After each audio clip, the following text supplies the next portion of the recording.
পাশেই একটা দোকান আছে, দোকানের পাশে উনি শখের বসে মাটিতে আনার করছে।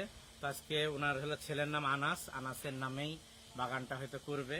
তো আমরা আজকে গাছটা রোপণ করে দিয়ে গেলাম, আল্লাহ যেন এটাতেই ওনার হাতে দিল। বিসমিল্লাহির রহমানির রহিম। আপনি মাটিতে ভাই, এটা হলো থাই জাতের আনার, থাই জাতের আনাটা। আর এটা একটু উঁচুতে রাখা হলো, পরবর্তীতে সাইডটা মাটি আবার দিয়ে দেওয়া হবে, একটু উঁচু হবে, আর এটা পরে বেড সিস্টেম হবে। তো এই জন্য তো ধন্যবাদ, আসসালামু আলাইকুম। এবার শুরু করেন। আসসালামু আলাইকুম। গাছপ্রেমী ভাইদেরকে ছোট্ট একটা মেসেজ দেওয়ার জন্য আর কি ভিডিওটা করছি।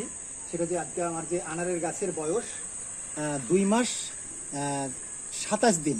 এই আমি 7/5/2025 তারিখে আমি লাগাইছিলাম এরকম সাইজের ছোট গাছ।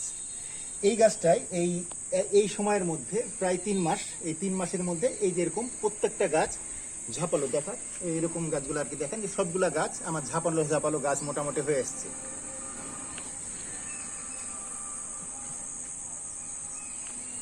আমার বাগানে এখন মোট 40টি গাছ আছে। 40টি গাছের মধ্যে 26টি গাছ এরকম সাইজের আছে। আর পেছনে যেমন এই গাছটি আছে, পেছনের এই গাছটি একটাই এরকম সাইজের আছে। আর একটি বড়, ওই যে পেছন দেখাও, পেছনে একটু বড় আছে।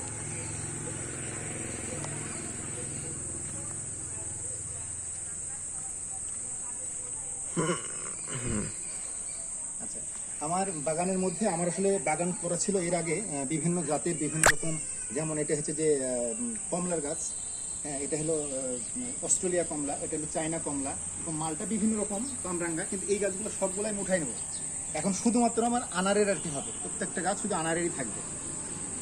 তো ঠিক আছে বন্ধুরা, আজকে এই পর্যন্তই। আসসালামু আলাইকুম।